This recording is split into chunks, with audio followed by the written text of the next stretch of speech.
Well, good morning, everybody. It's Wednesday, the 24th of June, and this week we are celebrating writing, and hopefully you're going to be sending me in different pieces of writing that you've been able to do this week. I've already had some poetry in, I've already had a story in, and somebody's been sending me in a postcard as well. So any type of writing that you've been managing to get involved with, do send it in, even if it's just writing notes and putting labels onto things. Any type of writing would be great. So we've been celebrating all things writing, but we're also celebrating today our virtual sports day. And Mr. Beckett has put lots of videos online and ideas online of what you could be doing at home. And I know he would love to have as many photographs or videos sent into school, either via Facebook or Twitter, or just email them to me and I will pass them on to him. So please, as it's a lovely day today, do get involved as much as possible. Now, if we go back to the idea of writing, I've got a little story to tell you before I read the first chapter of a book. When I first started teaching, I actually started down in Cambridgeshire. It was my second school, and we used to get authors in all of the time. And they would come in and they would work with the children and they would show how they went through the writing process. And we had that many in. At one point I said, no, I don't want another writer in today. I've got so many things that I need to do with my class. I do not need another writer. So this writer came into the school and she went to my colleague's classroom, who was just through a squeezy door to my right. And this author went and spent a whole afternoon with this class. Unknown author, never written before, had only just been published. And she went and spent the whole of the afternoon with that class. So I thought I would read you the first chapter of her book and see whether you can identify the famous author that I missed seeing and meeting in my school, all because I just didn't feel like it on that day. See if you can identify them. Have a brilliant virtual sports day and enjoy this first chapter of a very famous book. Chapter 1. The Boy Who Lived. Mr. and Mrs. Dursley of number 4 Privet Drive were proud to say that they were perfectly normal, thank you very much. They were the last people you'd expect to be involved in anything strange or mysterious, because they just didn't hold with such nonsense. Mr. Dursley was the director of a firm called Grunnings, which made drills. He was a big, beefy man with hardly any neck, although he did have a very large moustache. Mrs. Dursley was thin and blonde, and had nearly twice the usual amount of neck, which came in very useful, as she spent so much of her time craning over garden fences, spying on her neighbours. The Dursleys had a small son called Dudley, and in their opinion, there was no finer boy anywhere. The Dursleys had everything they wanted, but they also had a secret, and their greatest fear was that somebody would discover it. They didn't think they could bear it if anyone found out about the Potters. Mrs. Potter was Mrs. Dursley's sister, but they hadn't met for several years. In fact, Mrs. Dursley pretended she didn't have a sister, because her sister and her good-for-nothing husband were as un-Dursley-ish as it was possible to be. The Dursleys shuddered to think what the neighbours would say if the Potters arrived in the street. The Dursleys knew that the Potters had a small son too, but they had never even seen him. This boy was another good reason for keeping the Potters away. They didn't want Dudley mixing with a child like that. When Mr. and Mrs. Dursley woke up on the dull grey Tuesday our story starts, there was nothing about the cloudy sky outside to suggest that strange and mysterious things would soon be happening all over the country. Mr. Dursley hummed as he picked out his most boring tie for work, and Mrs. Dursley gossiped away happily as she wrestled a screaming Dudley into his high chair. None of them noticed a large tawny owl flutter past the window.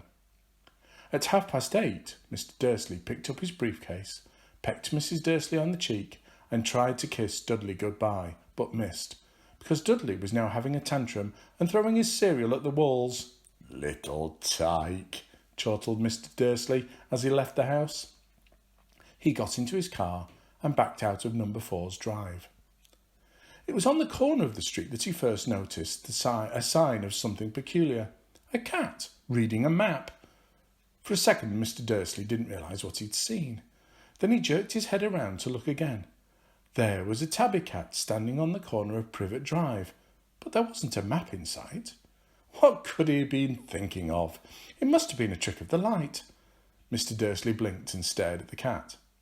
It stared back. As Mr. Dursley drove round the corner and up the road, he watched No! He saw it reading the sign, and it said Privet Drive. No, looking at the sign. Cats couldn't read maps or signs. Mr. Dursley gave himself a little shake and put the cat out of his mind. As he drove towards town, he thought of nothing except a large order of drills he was hoping to get that day. But on the edge of town, drills were driven out of his mind by something else. As he sat in the usual morning traffic jam, he couldn't help noticing that there seemed to be a lot of strangely dressed people about. People in cloaks. Mr. Dursley couldn't bear people who dressed in funny clothes. The get-ups you saw on young people. He supposed this was some stupid new fashion. He drummed his fingers on the steering wheel, and his eyes fell on a huddle of these weirdos standing quite close by. They were whispering excitedly together. Mr. Dursley was enraged to see that a couple of them weren't young at all. Why, that man had to be older than he was, and wearing an emerald green cloak. The nerve of him! But then it struck Mr. Dursley that this was probably some silly stunt. These people were obviously collecting for something. Yes, that would be it. The traffic moved on, and a few minutes later Mr. Dursley arrived in the Grunnings car park, his mind back on drills. Mr. Dursley always sat with his back to the window in his office on the 9th floor. If he hadn't, he might have found it harder to concentrate on drills that morning. He didn't see the owls swooping past in broad daylight, though people down in the street did.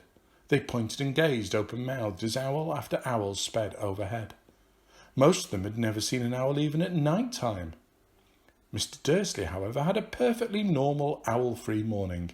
He yelled at 5 different people, he made several important telephone calls and shouted a bit more, and he was in a very good mood until lunchtime, when he thought he'd stretch his legs and walk across the road to buy himself a bun from the baker's opposite. He'd forgotten all about the people in cloaks until he passed a group of them next to the baker's. He eyed them angrily as he passed. He didn't know why, but they made him uneasy. This lot were whispering excitedly too, and he couldn't see a single collecting tin. It was on his way back past them, clutching a large doughnut in a bag, that he caught a few words of what they were saying. The Potters? That's right, that's what I heard. Yes, their son Harry. Mr. Dursley stopped dead. Fear flooded him. He looked back at the whisperers as if he wanted to say something to them, but thought better of it. He dashed back across the road, hurried up to his office, snapped at his secretary not to disturb him, seized his telephone, and had almost finished dialing his home number when he changed his mind. He put the receiver back down and stroked his moustache, thinking, no, he was being stupid. Potter wasn't such an unusual name. He was sure there were lots of people called Potter who had a son called Harry. Come to think of it, he wasn't even sure his nephew was called Harry. He'd never even seen the boy. It might have been Harvey or Harold. There was no point in worrying Mrs. Dursley. She always got so upset at any mention of her sister. He didn't blame her if he'd had a sister like that. But all the same, those people in cloaks. He found it a lot harder to concentrate on drills that afternoon, and when he left the building at 5 o'clock, he was still so worried that he walked straight into someone just outside the door. Sorry, he grunted, as the tiny old man stumbled and almost fell. It was a few seconds before Mr. Dursley realised that the man was wearing a violet cloak. He didn't seem at all upset about being knocked to the ground. On the contrary, his face split into a wide smile, and he said, in a squeaky voice that made passers-by stare, "Don't be sorry, my dear sir, for nothing could upset me today. Rejoice, for you know who has gone at last. Even muggles like yourself should be celebrating this happy, happy day." And the old man hugged Mr. Dursley around the middle and walked off. Mr. Dursley stood rooted to the spot. He'd been hugged by a complete stranger.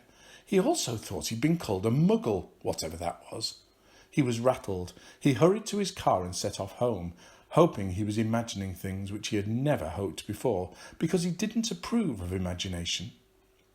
As he pulled into the drive of number 4, the first thing he saw, and it didn't improve his mood, was the tabby cat he'd spotted that morning. It was now sitting on his garden wall. He was sure it was the same one. It had the same markings around its eyes. "Shoo!" said Mr. Dursley loudly. The cat didn't move. It just gave him a stern look. Was this normal cat behaviour? Mr. Dursley wondered. Trying to pull himself together, he let himself into the house. He was still determined not to mention anything to his wife. Mrs. Dursley had had a nice, normal day. She told him over dinner all about Mrs. Next Door's problems with her daughter and how Dudley had learnt a new word, shan't. Mr. Dursley tried to act normally. When Dudley had been put to bed, he went into the living room to catch the last report of the evening news. And finally, birdwatchers everywhere have reported that the nation's owls have been behaving very unusually today. Although owls normally hunt at night and are hardly ever seen in daylight, there have been hundreds of sightings of these birds flying in every direction since sunrise. Experts are unable to explain why the owls have suddenly changed their sleeping pattern. The newsreader allowed himself a grin. Most mysterious. And now over to Jim McGuffin with the weather. Going to be any more showers of owls tonight, Jim? Well, Ted, said the weatherman, I don't know about that, but it's not only the owls that have been acting oddly today. Viewers as far apart as Kent, Yorkshire and Dundee have been phoning in to tell me that instead of the rain I promised yesterday, they've had a downpour of shooting stars. Perhaps people have been celebrating Bonfire Night early. It's not until next week, folks, but I can promise a wet night tonight. Mr. Dursley sat frozen in his armchair. Shooting stars all over Britain, owls flying by daylight, mysterious people in cloaks all over the place, and a whisper about the Potters. Mrs. Dursley came into the living room carrying 2 cups of tea. It was no good. He'd have to say something to her. He cleared his throat nervously. Petunia, dear, you haven't heard from your sister lately, have you? As he'd expected, Mrs. Dursley looked shocked and angry. After all, they normally pretended she didn't have a sister. No, she said sharply. Why? Funny stuff on the news, Mr. Dursley mumbled. Owls, shooting stars, and there are a lot of funny-looking people in town today. So? Snapped Mrs. Dursley. Well, I just thought maybe it was something to do with, her lot. Mrs. Dursley sipped her tea through pursed lips. Mr. Dursley wondered whether he dared tell her he'd heard the name Potter. He decided he didn't dare. Instead, he said as casual as he could, their son. He'd be about Dudley's age now, wouldn't he? I suppose so, said Mrs. Dursley stiffly. What's his name again? Howard, isn't it? Harry. Nasty common name, if you ask me. Oh, yes, said Mr. Dursley, his heart sinking horribly. Yes, I quite agree. He didn't say another word on the subject as they went upstairs to bed. While Mrs. Dursley was in the bathroom, Mr. Dursley crept to the bedroom window and peered down into the front garden. The cat was still there. It was staring down Privet Drive as though it was waiting for something. Was he imagining things? Could all this have anything to do with the Potters? If it did, if it got out that they were related to a pair of, well, he didn't think he could bear it. The Dursleys got into bed. Mrs. Dursley fell asleep quickly, but Mr. Dursley lay awake, turning it all over in his mind. His last comforting thought before he fell asleep was that even if the Potters were involved, there was no reason for them to come near him and Mrs. Dursley. The Potters knew very well what he and Petunia thought about them and their kind. He couldn't see how he and Petunia could get mixed up in anything that might be going on. He yawned and turned over. It couldn't affect them. How very wrong he was. Now that's the start of the story, and hopefully a lot of you have realised, yes, I had the chance to meet J.K. Rowling before she was famous, and she brought in her new book, Harry Potter and the Philosopher's Stone, her very first one, which she had sat and written up in Edinburgh for the very first time. And now look at her, she's got so many books to her name, and all those films as well, and all the merchandise. She has become one of the most successful authors known right across the world. So who knows where your writing might take you? It might be that you are somebody that wants to come into a school where I am, and you asked to come in, and once again I missed the opportunity of meeting somebody who is going to be really, really famous. Make sure you send in your writing, all the different types of examples, and have a brilliant virtual sports day. I look forward to seeing what you send in. Have a great day. Bye.